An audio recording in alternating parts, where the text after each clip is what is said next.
Hi viewers, welcome to our channel. ప్రస్తుతం మనతో పాటు దాము బాలాజీ గారు సీనియర్ జర్నలిస్ట్ ఉన్నారు. వారితో ఒకసారి మాట్లాడదాం. సార్ నమస్కారం. సార్ నమస్తే. సార్ జానీ మాస్టర్ గారికి మన మధ్యంతర బెయిల్ ఇచ్చారు, అంటే నేషనల్ అవార్డు తీసుకోవడానికి. కాకపోతే ఆయన మీద ఫోక్సో కేసు ఉందని చెప్పేసి నేషనల్ అవార్డు కూడా క్యాన్సిల్ చేశారు. ఇప్పుడు దాని నేపథ్యంలో ఈయనకి ఇచ్చిన మధ్యంతర బెయిల్ని కూడా క్యాన్సిల్ చేశారు. మరి ఆయన రెగ్యులర్ బెయిల్కి అయితే వెళ్ళారు. మరి రెగ్యులర్ బెయిల్ ఏమైనా దొరికే అవకాశం ఉందా? అలాగే వీళ్ళు ఆ అమ్మాయి అండ్ జానీ మాస్టర్ వీళ్ళు రాజీకి వద్దామన్న ఒక ఆలోచన చేస్తున్నట్టుగా బయట వార్తలు అయితే వినిపిస్తున్నాయి. కాకపోతే పోక్సో కేసులో ఈ విధంగా రాజీ పడొచ్చా అన్నది కూడా ఒక చర్చకైతే దారితీసింది. సార్ మీరేం చెప్తారు?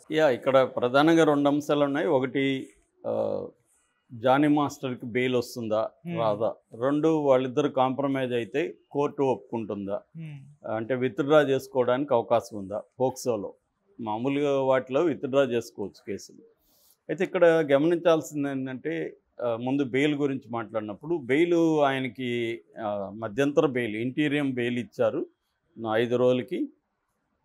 ఇంటీరియం బెయిల్ 6వ తేదీ నుంచి 9వ తేదీ వరకు 6, 7, 8, 9 4 రోజులకి ఇచ్చారు.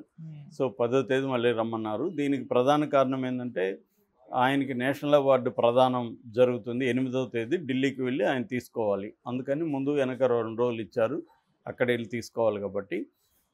అయితే ఇది అనూహ్యంగా ఈ నేషనల్ అవార్డు కమిటీ సెల్ ఏదైతే ఉందో వాళ్ళు అవార్డును క్యాన్సిల్ అంటే టెంపరీగా ఫర్దర్ నోటీస్ అని ఇచ్చారు. అంటే మరి కంప్లీట్గా అసలు ఇవ్వరా ఇంకెప్పటికీ, లేకపోతే ఈ కేసులోంచి బయటకు వచ్చి నాకు ఇస్తారా, లేకపోతే ఏం చేస్తారో తెలియదు. కానీ ఇప్పుడైతే క్యాన్సిల్ చేశారు. ఇన్విటేషన్ కూడా క్యాన్సిల్ చేశారు.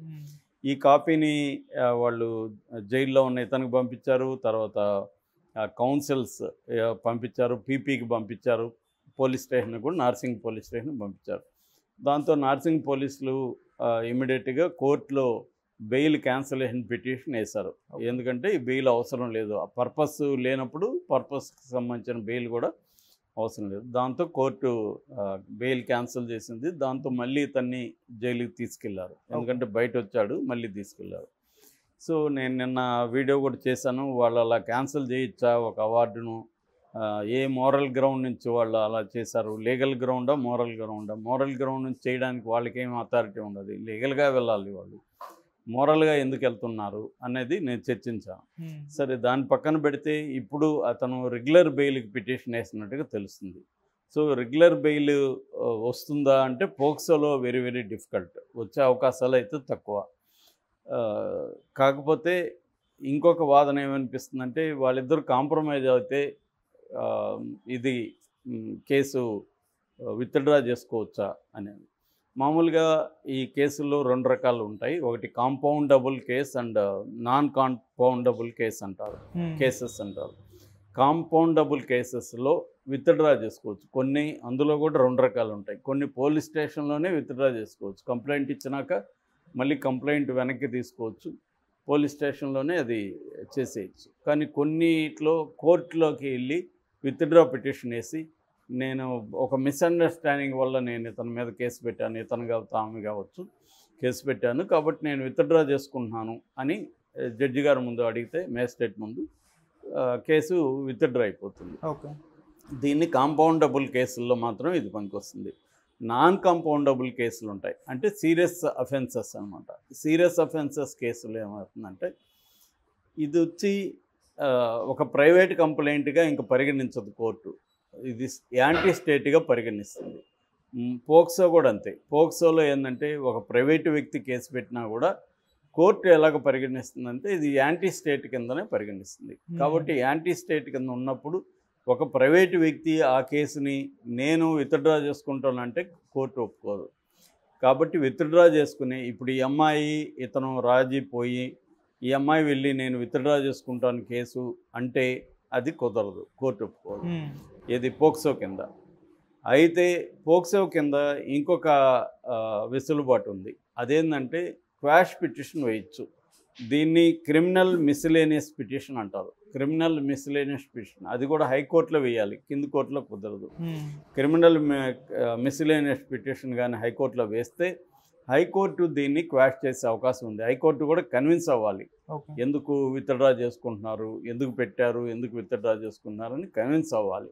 కన్విన్స్ అయినప్పుడు క్వాష్ని చేసుకోవచ్చు. For example Shiva Chennappa Wadala versus Maharashtra ఆ, ఒక కేసు ఉంది, క్లాసిక్ కేసు. ముంబై హైకోర్టు ఈ కేసుని క్వాష్ చేసింది. ఎందుకంటే ఈ కేసులో ఒక చైల్డ్ని ఈ శివప్ప అనే అతను సెక్సువల్ అబ్యూజ్ చేశాడని పోక్సో పెట్టారు. అయితే వాళ్ళ మదరు లేదు, మేము పొరపాటు పడ్డాం, మా మధ్య ఒక మిస్అండర్స్టాండింగ్ వచ్చి మేము అలా అనుకున్నాం కానీ అతను ఏం చేయలేదు అని చెప్పి క్వాష్ పిటిషన్ వేశారు. కోర్టు కూడా దానికి కన్విన్స్ అయింది, అతన్ని వదిలేసింది. అలాగా క్వాష్ పిటిషన్లు దీంట్లో వేయచ్చు. క్వాష్ పిటిషన్ వేసి ఈ అమ్మాయి చెప్పగలిగితే మా ఇద్దరి మధ్య గొడవలు వచ్చాయి, ఆ గొడవల్లో నుంచి నేను అతని మీద ప్రతీకారం తీర్చుకోవడానికి నేను ఇలా పెట్టాను, నా తప్పని ఆమె కోర్టుకి చెప్పచ్చు. అప్పుడు కోర్టు ఆమెకు కూడా ఫైన్ వేసే అవకాశం ఉంది. ఎందుకంటే కోర్టు సమయాన్ని, పోలీసుల సమయాన్ని వృధా చేయడం, అతన్ని ఇబ్బందులకు గురి చేయడం, కాబట్టి ఆమెకు ఫైన్ వేస్తారు. లేదా ఆమెకు కూడా ఏమన్నా శిక్ష వేసినా కూడా వేయచ్చు. ఎందుకంటే ఇలాగ తప్పుడు కేసులు పెట్టి అతన్ని జైలుకి పంపించింది, అతని కెరీర్ పడైంది, ఇవన్నీ ఉంటాయి. కాకపోతే అతను కూడా ఆ ఛార్జెస్ని అతను పెట్టడు. సో నాకేం పర్వాలేదు, మా ఇద్దరి మధ్య అండర్స్టాండింగ్ కుదిరింది అని అనొచ్చు. అలాంటప్పుడు కోర్టు ఆమెకి ఏదన్నా ఫైన్ వేసి ఈ కేసుని క్వాష్ చేసే అవకాశం ఉంది. ఎందుకంటే మొన్న సత్యవేడులో సిమిలర్ కేసు జరిగింది. సత్యవేడులో కూడా వరలక్ష్మి అనే తెలుగుదేశం జిల్లా తెలుగు మహిళా శాఖ అధ్యక్షురాలు అక్కడున్న ఎమ్మెల్యే ఆదిమూలం మీద రేప్ కేసు పెట్టింది. నన్ను రేప్ చేశాడని వీడియో సాక్ష్యం కూడా పెట్టింది.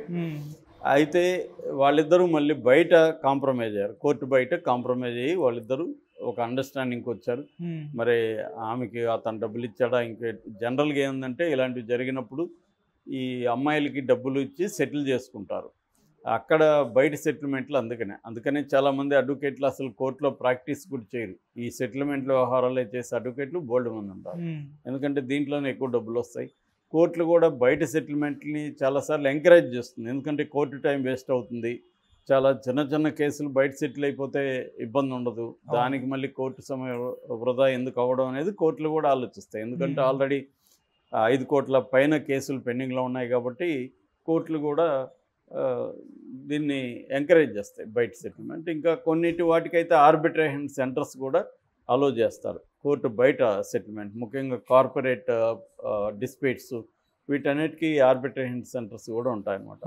సో ఈ కాంటెక్స్ట్లో ఒకవేళ జానీ మాస్టర్ ఈమెతో ఇప్పుడు ఎంఐది వీడియోలో ఇవన్నీ బయటకు వచ్చాయి, ఆడియోస్ వచ్చాయి, మొన్ననే డ్రైవర్తో అమ్మాయి మాట్లాడింది వచ్చి, ఇవన్నీ చూస్తే మనకు అర్థమైంది ఏంటంటే ఈ అమ్మాయికి తనకు అఫైర్ ఉన్నమాట వాస్తవం. అది ఇద్దరు కూడా వాలంటరీగానే పెట్టుకున్నారు. అది ఏ వయసులో అనేది మనకు తెలియదు కానీ మొత్తానికి అఫైర్ ఉంది. సో ఈ అమ్మాయి తనని ఎమోషనల్గా లవ్ చేసింది, తను కూడా ఎమోషనల్గా ఇన్వాల్వ్ అయిపోయాడు అమ్మాయితో. అంటే వీళ్ళిద్దరి మధ్య ఓన్లీ ఒక ప్రాక్టికల్ ఒప్పందం, అంటే నేను నీకు హెల్ప్ చేస్తాను, నువ్వు నాకు ప్లెజర్ ఇవ్వు అనేది తను మాట్లాడుకొని అలాగా ఉంటే ఇది ఇబ్బంది ఉండదు. కానీ వీళ్ళు ఎమోషనల్గా ఇన్వాల్వ్ అయిపోయారు. ఎమోషనల్గా ఇన్వాల్వ్ అయినప్పుడు ఏంటంటే ఒకరిని ఒకరు వదలలేని పరిస్థితులకి ఇద్దరు కూడా వెళ్ళిపోతారు. ఒక రకమైన అబ్సెసివ్ దీంట్లోకి వెళ్ళిపోతారు. వెళ్ళిపోయినప్పుడు అందులో ఒకరు కానీ విత్డ్రా అయితే రెండో వాళ్ళు వైలెంట్గా మారిపోతారు. వాళ్ళు అవతల వాళ్ళని నాశనం చేయడానికి ట్రై చేస్తారు. అంటే ఎక్స్ట్రీమ్ లవ్ అనేది ఎక్స్ట్రీమ్ హేట్గా మారిపోతుంది. లవ్కి ఎప్పుడు అవతల వైపు కాయిన్ హేట్ ఉంటుంది, అది హెడన్లో ఉండొచ్చు, అది ఒక్కోసారి తిరుగుతుంది. ఇలాగా తిరిగినప్పుడు లవ్ బికమ్స్ హేట్ అనమాట. సో అందుకనే లవ్ హేట్ రిలేషన్షిప్స్ అని చెప్తుంటారు. సో అదైనా మారచ్చు, లేదా తనని తాను గాయపరచుకోవడం, తనని తాను చంపుకోవడం, ఈ రెండుట్లో ఏదో ఒకటి జరుగుతుంది.